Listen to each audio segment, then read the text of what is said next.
Esto es claro, inequívoco, y sin embargo no es una realidad en la experiencia de la vida de la iglesia en el mundo. Así que quiero tomar un poco de tiempo conforme avanzamos en esto para ayudarle a entender estos componentes tan importantes que llevan a la unidad, que harán que nuestra vida sea consistente con el credo.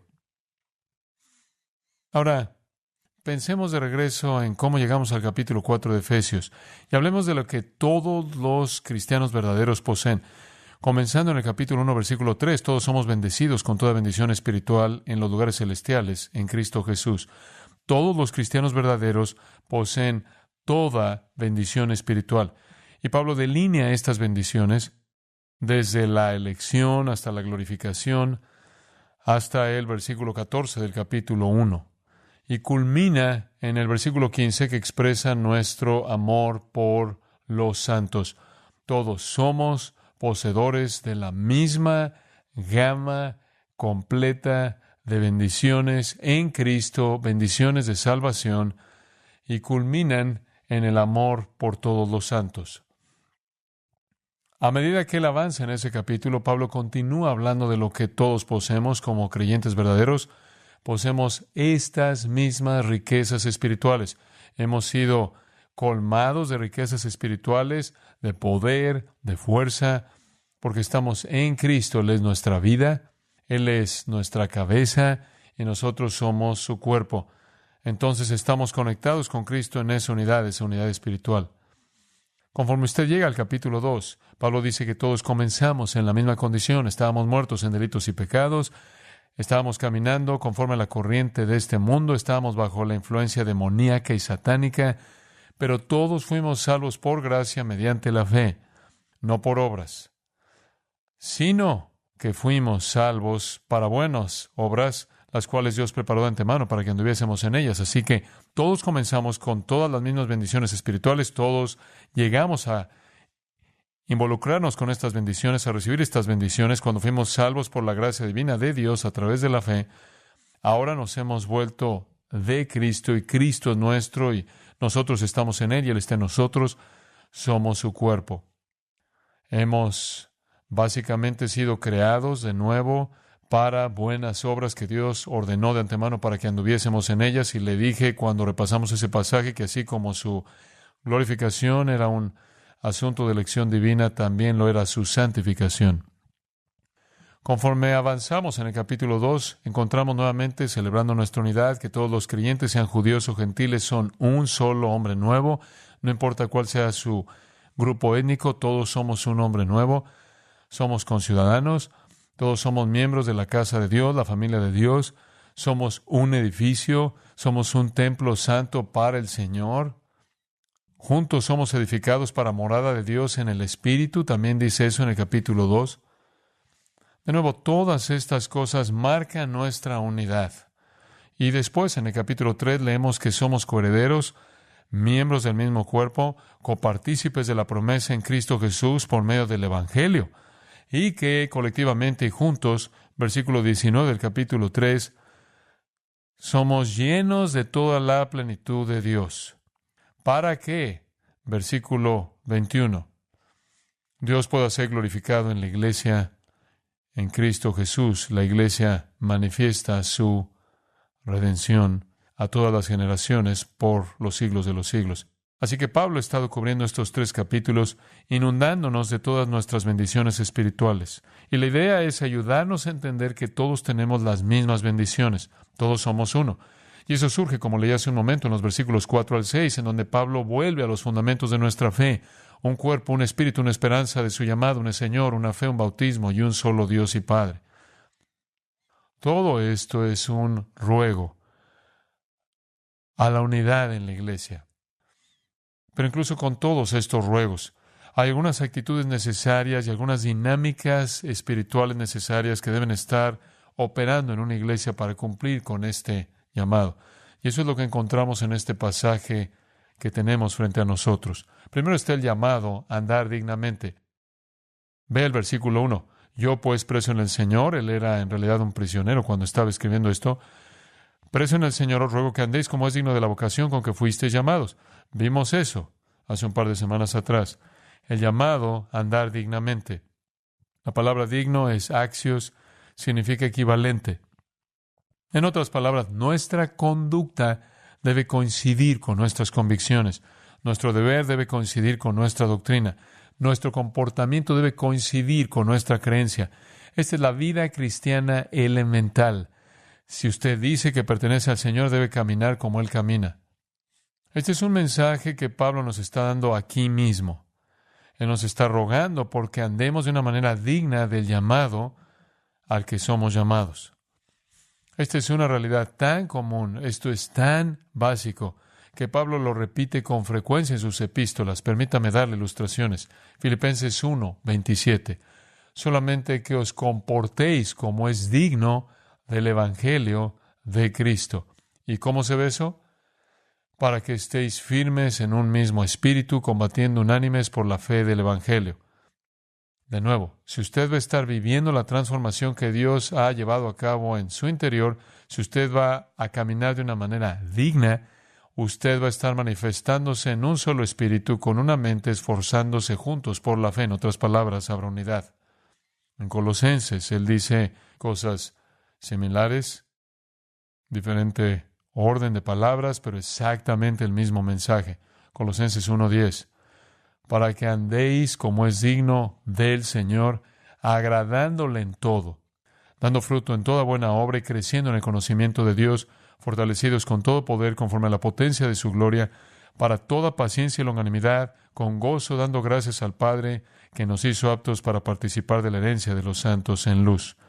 Y de nuevo, él dice, andad como es digno del Señor, lo cual significa agradándole en todo. En su carta a los tesalonicenses, 1 Tesalonicenses capítulo 2 y versículo 2, él dice, para que anduvieseis como es digno de Dios que os llamó a su reino y gloria. Esta es nuevamente la percepción básica de la vida cristiana. Camine consistentemente con su llamado. Básicamente, deje que su vida coincida con lo que Dios ha hecho por usted y en usted. Es un llamado elevado, hemos dicho eso. La Escritura lo llama un alto llamado, es un llamado santo, es un llamado celestial, y por llamado nos referimos a un llamado real, en donde Dios soberanamente nos llama de las tinieblas a la luz, de la muerte a la vida, de la mentira a la verdad. Es el llamado salvador, eficaz, donde el Señor despierta al pecador muerto y le da vida. Entonces, si eso ha sucedido en su vida y ha sido llamado por Dios, Pablo dice que usted debe andar o caminar de una manera que es consistente con ese llamado. Esta es la realidad básica de la vida de todo cristiano.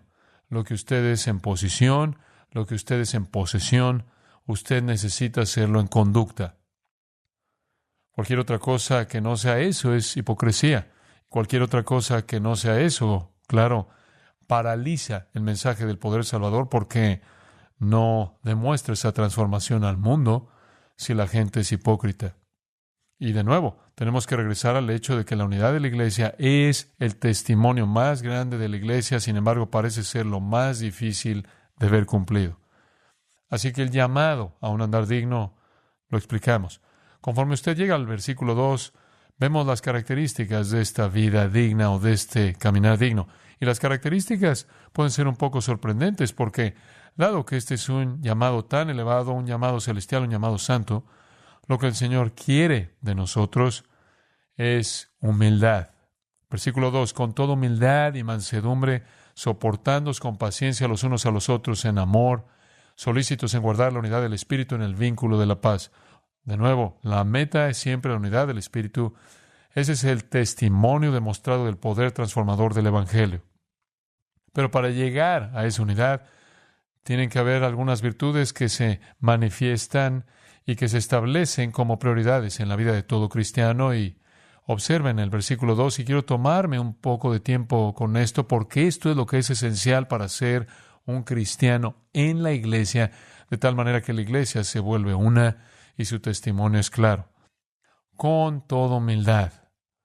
Los cristianos inventaron esta palabra. Literalmente la palabra significa pensar de manera baja de usted mismo. Pensar de manera baja de usted mismo. Esto está muy lejos de los intereses del mundo inconverso. De hecho, tal palabra no existía en el griego clásico. Aparentemente los cristianos acuñaron esta palabra porque pensar de manera baja de usted mismo era lo último que la cultura griega quería defender como virtud. Diríamos lo mismo en nuestra cultura actual, como lo serán casi todas las culturas a lo largo de la historia humana. Se supone que usted debe tener un alto concepto de usted mismo, promoverse a sí mismo, porque por supuesto en su condición caída, la soberbia es la posición predeterminada de todo pecador humano. Pero a los cristianos se les ha ocurrido esto. En virtud del diseño de Dios y la revelación de Dios, debemos ser definidos por toda humildad. No solo una parte, sino por toda humildad. Esta es la virtud de la persona que está consciente de su propia indignidad y debilidad. En otras palabras, para caminar de manera digna, debe reconocer que es indigno. En Hechos 20 y versículo 19, Pablo describió lo que él hizo como servir al Señor con toda humildad. Así que él está transmitiendo lo que él, de hecho, estaba haciendo. Él no solo es el maestro, él es el ejemplo. Sirviendo al Señor con toda humildad. Y usted pensaría que si usted fuera el apóstol Pablo y tuviera sus credenciales, usted es un apóstol, sí, usted ha tenido por lo menos 4 visiones de Cristo y nadie más tuvo ninguna. Usted tuvo un viaje al cielo y de regreso. Usted ha sido usado más que cualquier ser humano en la historia. Usted ha llevado el evangelio a los gentiles. Usted es el apóstol de los gentiles. Usted ha sido marcado con honor. Casi todos en el mundo gentil, que era creyente debido a la influencia de él.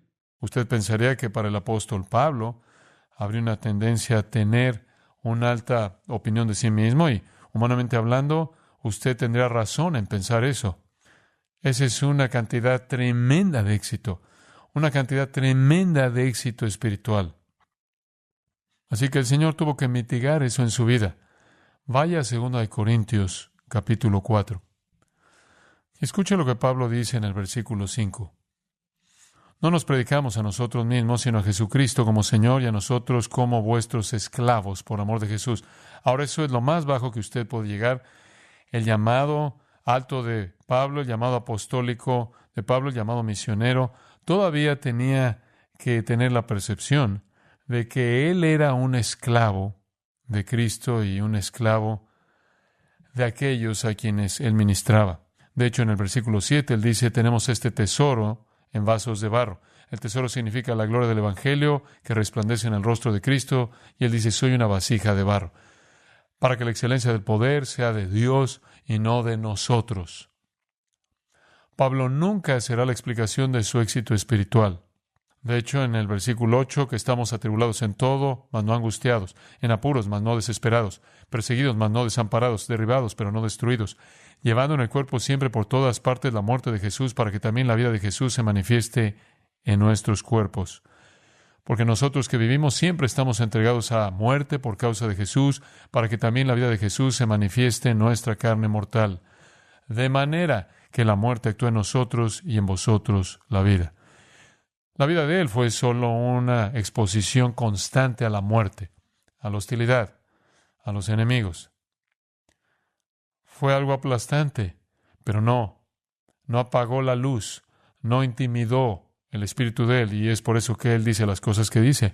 Estoy completamente comprometido, hasta la muerte, si fuera necesario. Así que la muerte actúa en nosotros, si la vida puede actuar en ustedes. Entonces hay una humildad inmensa en ese reconocimiento de que usted es desechable, de que usted es prescindible, que usted necesita verse a sí mismo con un sentido de indignidad. En el capítulo 12 de 2 Corintios, quizás quiera ver eso. Pablo al principio del capítulo habla de su viaje al cielo y de todas las visiones y todas las revelaciones que él tuvo. Pero él llega al versículo 7 y leemos esto, y para que la grandeza de las revelaciones no me exaltase desmedidamente, Me fue dado un aguijón en mi carne, un mensajero de Satanás que me abofetee para que no me enaltezca sobremanera. Este es el apóstol Pablo, quien tenía las credenciales más preeminentes de cualquier persona en el Nuevo Testamento fuera de nuestro Señor mismo. Y en su condición caída y en su reconocimiento de su propia pecaminosidad, él sabía que él estaba tentado a ensoberbecerse debido a su éxito espiritual y sus logros espirituales. Y tal vez estaban esas expresiones de soberbia porque el Señor tiene que hacer algo para humillarlo. Y dice en el versículo 7 que para que la grandeza de las revelaciones, por esta razón, para que no me exaltase, me fue dado un aguijón en la carne, espina no como en un rosal, pero en realidad significa la punta de una lanza. El Señor literalmente tomó una lanza y la pasó a través de su carne, que de otra manera sería soberbia. ¿Qué fue eso? ¿Qué era ese instrumento de tortura? ¿Qué fue ese tormento clavado en su carne? Él dice, un mensajero de Satanás que me abofeté. ¿Qué es un mensajero de Satanás? Bueno, esa palabra se usa mensajero, se usa muchas veces en el Nuevo Testamento. Siempre significa una persona. No significa malaria, enfermedad de los ojos o cosas por el estilo que algunas personas han dicho. Es una persona. Es una persona. En este caso, podría ser una persona humana porque ángelos se usa al menos en Apocalipsis para referirse a una persona humana.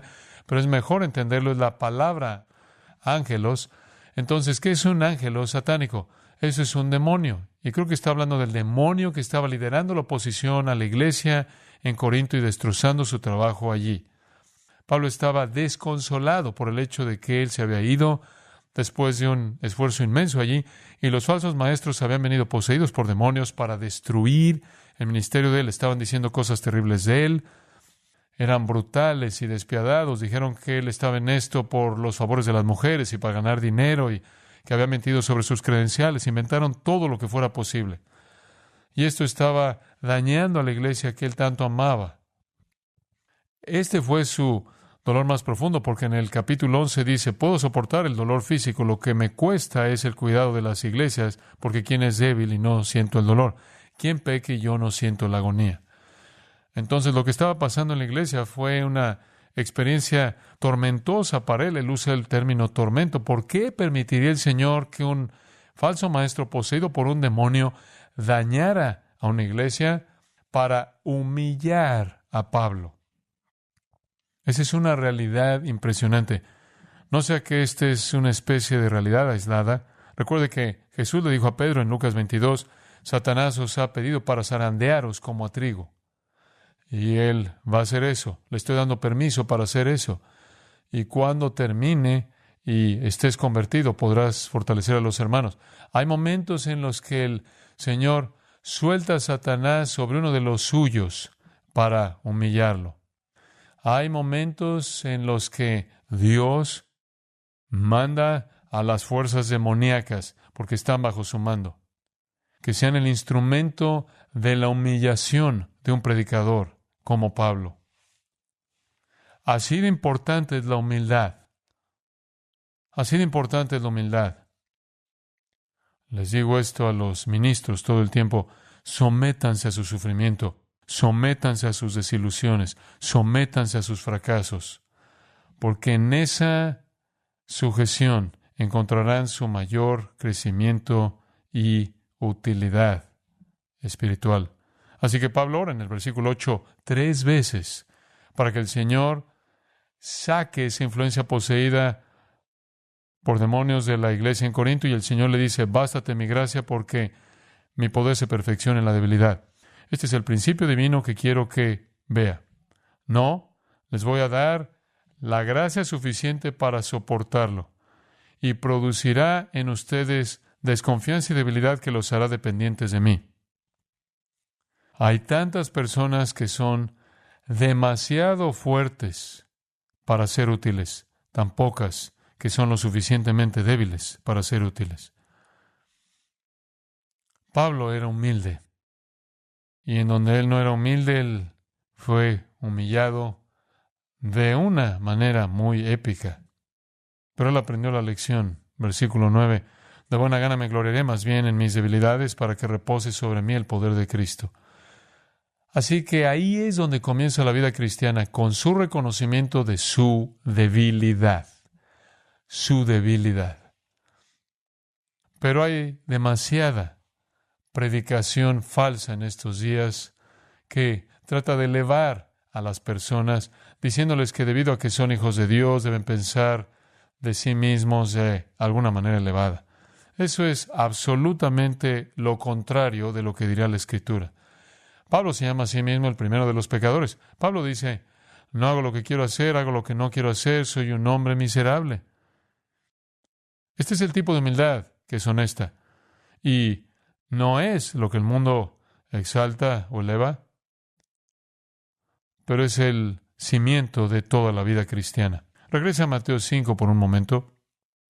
En Mateo 5, nuestro Señor comienza el Sermón del Monte y está invitando a la gente a su reino. Y observe la naturaleza de aquellos que serán recibidos. Versículo 3, Mateo 5. Bienaventurados los pobres en espíritu, porque de ellos es el reino de los cielos. Intuitivamente usted podrá decir, bienaventurados los ricos en espíritu, benditos los superespirituales, benditos los altamente educados, lo que sea. Pero es todo lo contrario. Bienaventurados los pobres en espíritu quiere decir espiritualmente en bancarrota. Bienaventurados los que no tienen nada que ofrecer. Así es como usted llega al reino, con una mano vacía. De hecho, usted no solo está en bancarrota en su espíritu, sino que versículo 4, bienaventurados los que lloran. Ellos son los que van a ser consolados. Están llorando por su insuficiencia en dignidad. Y luego en el versículo 5, son los gentiles o los mansos, los que no se valoran a sí mismos. Ellos son los que heredan la tierra. Y luego se les describe como los que tienen hambre y sed de justicia, lo que significa que saben que no la tienen, pero son los que están satisfechos. Ellos son los misericordiosos que recibirán misericordia. Ellos son los limpios de corazón que verán a Dios. Ellos son los pacificadores, no los alborotadores. Ellos son los que en el versículo 10 son perseguidos. Bienaventurados sois cuando por mi causa os vituperen y os persigan y digan toda clase de mal contra vosotros mintiendo. Gozaos y alegraos, porque vuestro galardón es grande en los cielos, porque así persiguieron a los profetas que fueron antes de vosotros. No es nada nuevo que el pueblo de Dios sea denigrado, maltratado y perseguido. Lo que hace es simplemente humillar el corazón. Y Pablo está tratando de llevarnos al lugar en el que no miramos nuestras propias cosas, sino las cosas de los demás, en donde nos humillamos a nosotros mismos. De nuevo, esta es la actitud de cimiento en la vida cristiana. 1 Pedro 5:5, revestíos de humildad. No es solo una prenda de vestir, es la bata. Revestíos de humildad, porque Dios resiste a los soberbios y da gracia a los humildes. Cuando hablamos de humildad, ¿de qué estamos hablando? Bueno, creo que hay tres cosas que simplemente le ayudarán a usted a ver lo que la humildad percibe esencialmente. Número 1, conciencia de uno mismo. Conciencia de uno mismo. Una persona humilde está consciente de sus propias limitaciones, sus propios límites, sus propias competencias e incompetencias, sus propias debilidades, sus propios pecados. Conciencia de uno mismo. Usted comienza al ser honesto con usted mismo y escucha a Pablo decir, soy el primero de los pecadores, o lo escucha decir, no hago lo que quiero hacer, hago lo que no quiero hacer, soy un hombre miserable. Pablo está declarando su indignidad. Entonces, el andar digno es el andar de alguien que está convencido de que es indigno. Honestidad acerca de usted mismo. Porque como dijimos, la posición automática de los pecadores caídos es sobreestimarse a sí mismos y la soberbia es el pecado dominante automático. De vez en cuando me gusta leer al psicólogo Jordan Peterson porque creo que tiene algunas ideas prácticas increíbles y le encanta enfrentarse con los alumnos universitarios que le dicen que quieren cambiar el mundo. Cuando les pregunta qué les gustaría hacer, es posible que digan terminar con el calentamiento global. Podrán decir terminar con la pobreza, terminar con el tráfico sexual, acabar con las drogas, eliminar el crimen. Tienen estas ideologías grandiosas. Quieren tener un gran impacto en la sociedad. Quieren arreglar el mundo. Y me encanta cómo responde a eso. Él dice, bueno, ¿por qué no empiezas por arreglar tu propia vida? Ese es un desafío lo suficientemente grande y podrás descubrir que nunca podrás hacerlo en toda tu vida. Pero es un buen lugar para comenzar antes de arreglar. El mundo arregla lo que está mal contigo. Ese es un gran desafío. Digo, de vez en cuando todo se reduce a algo como esto. ¿Vas a cambiar el mundo, pero ni siquiera puedes seguir una dieta? ¿En serio? Quizás puedas empezar por limpiar tu habitación. Y después, cuando te arregles, arregla tu familia. ¿Quieres un trabajo? Olvida el mundo. Solo trata de arreglar tu familia. Quizás deberías comenzar por ahí. Es absurdo que la gente piensa que puede dejar sus propias debilidades, incapacidades donde están, y de alguna manera, con todas esas debilidades nunca solucionadas, pueden hacer un cambio en el mundo entero. Usted tiene que comenzar al ser honesto acerca de su propia debilidad, porque eso lo arroja a usted a la misericordia del Señor, ¿no es así? Por eso viene con una actitud de bienaventuranza. Por eso usted vive la vida cristiana con toda humildad. La humildad dice, no soy digno, no soy capaz, entiendo eso. Entonces, sea cual sea el sufrimiento que el Señor traiga a mi vida, quiero someterme a ese sufrimiento, lo que sea que Él esté haciendo para refinarme y quebrantar mi confianza en mí mismo. Quiero someterme a eso, porque es solo cuando soy débil que soy fuerte. Cuando me salgo del camino y confío en Él, entonces hay fuerza verdadera. Así que comienza con una conciencia de uno mismo honesta. Y después, en segundo lugar, diría que es una conciencia de Cristo.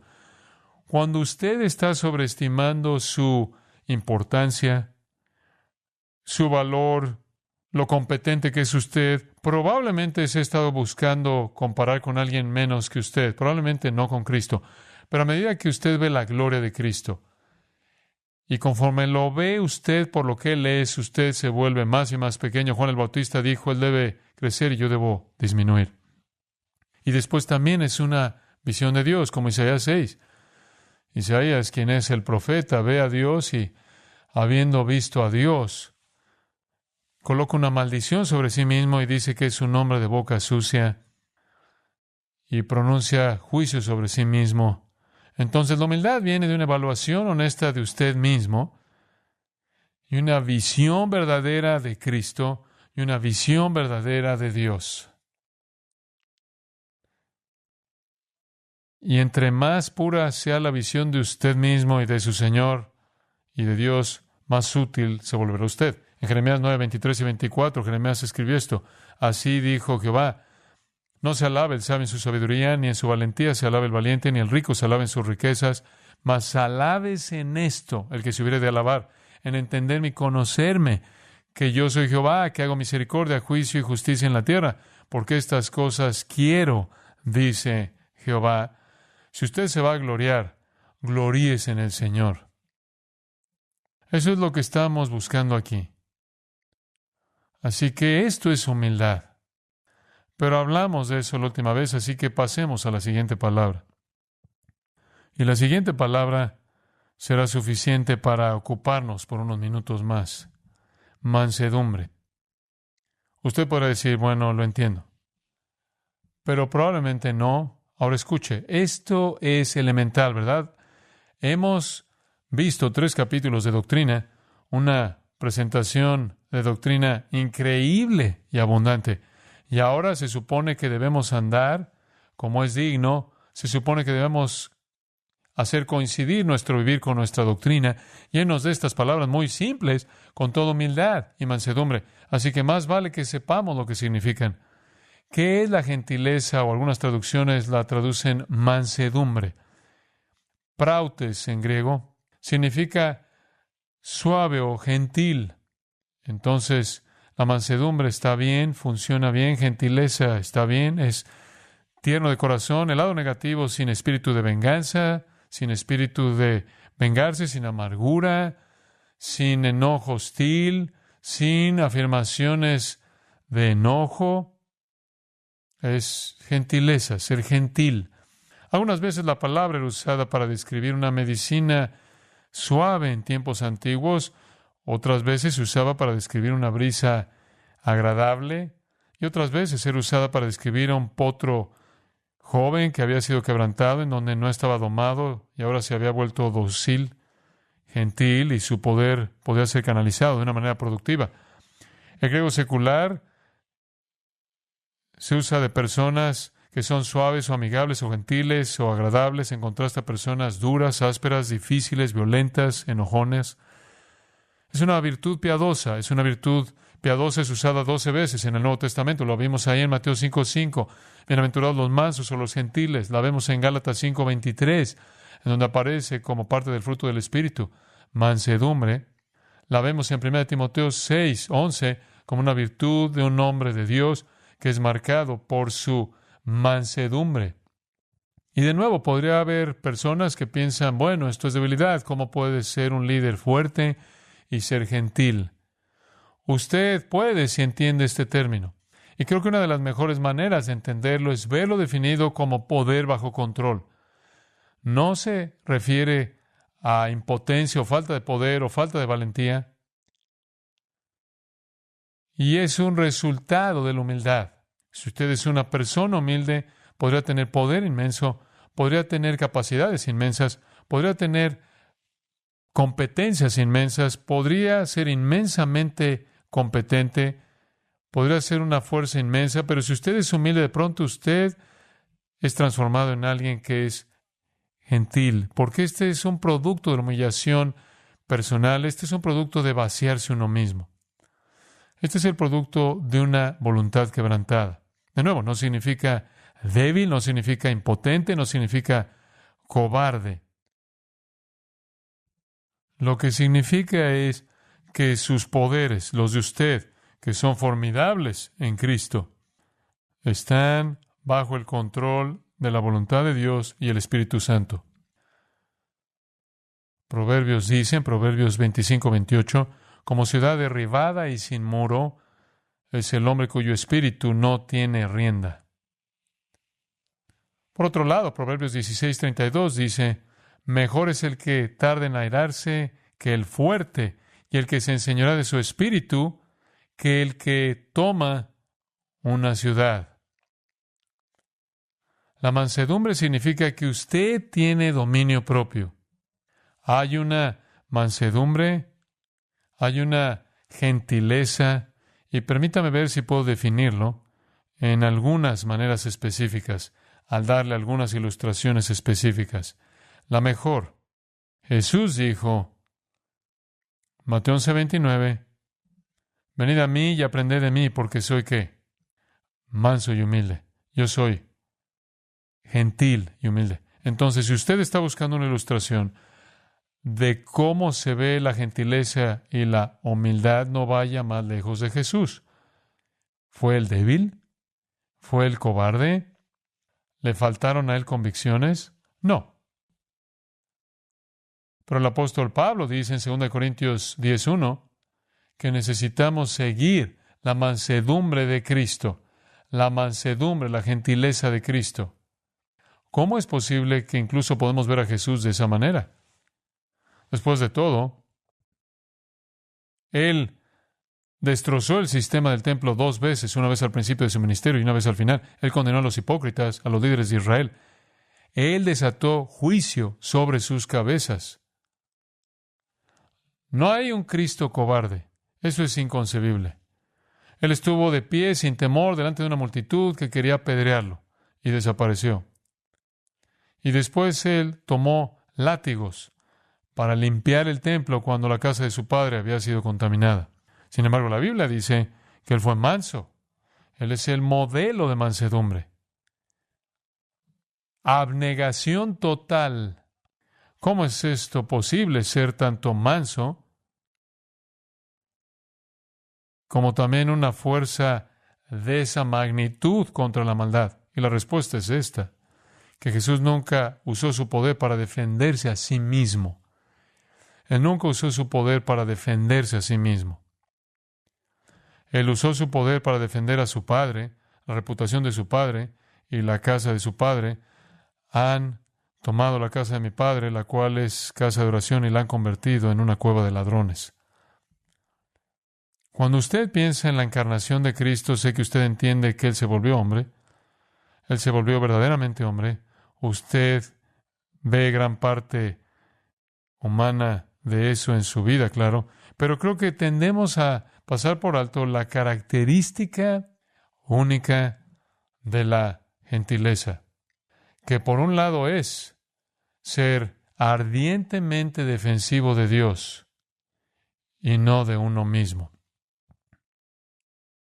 Para él, su padre importaba. Su padre importaba. Para él, Isaías 53, él fue oprimido y afligido. Sin embargo, él no abrió ¿qué? Su boca. Él no abrió su boca. Él fue como una oveja callada ante los que lo trasquilaban. Él tuvo poder, pero él nunca lo usó para sí mismo. Usted no encuentra eso. Él siempre estuvo humillándose a sí mismo, recibiendo las cargas,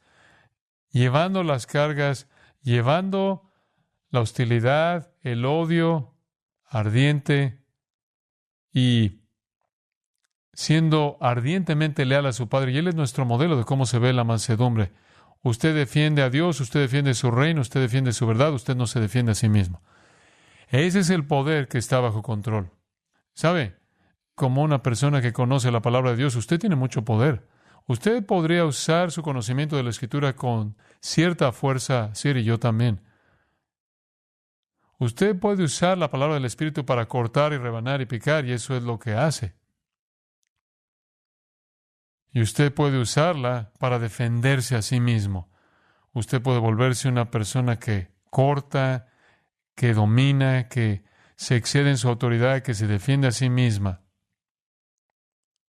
Y si todo tiene que ver con usted, entonces usted no ha entendido los elementos básicos de la vida cristiana. Mansedumbre. Me voy a levantar, a pelear para defender al Señor, para defender a Cristo, para defender al Espíritu Santo. No uso poder para defenderme a mí mismo contra alguien que me acusa de manera falsa. La mansedumbre es ese poder bajo control usado solo en el momento correcto y en la ocasión correcta para la extensión o la duración correcta ante la causa correcta. Una ilustración de eso de regreso en 1 Samuel 24. Saúl está cazando a David, él tiene unos cuantos miles de hombres, él está tratando de encontrar a David para que pueda eliminarlo, porque él es una amenaza para su trono. Están ahí en Engedi, el cual es el manantial de las cabras ahí por el mar muerto, y David y sus hombres están en una cueva, y Saúl y sus hombres vienen y dicen en 1 Samuel 24 que Saúl entró en la cueva para atender a sus necesidades, la cueva misma donde David y sus hombres estaban escondiéndose. Los hombres inmediatamente pensaron, aquí está con un movimiento de una espada, Saúl está muerto y David está libre del que quiere matarlo. David pudo haber matado a Saúl ahí, hubiera tomado el trono que realmente le pertenecía a él, y animaron a David a hacerlo, pero él no quiso hacerlo. Él solo cortó un pedazo de la túnica de Saúl y se quedó con ese pedazo. Él tenía el poder para quitar una vida y quizás tenía el derecho de quitar una vida porque él era el rey escogido por Dios, pero ese poder estaba bajo control. Y el elemento controlador era la voluntad de Dios. La voluntad de Dios. Él siguió a Saúl allá afuera de la cueva, le mostró el pedazo y le dijo, yo no voy a tocar al ungido de Jehová.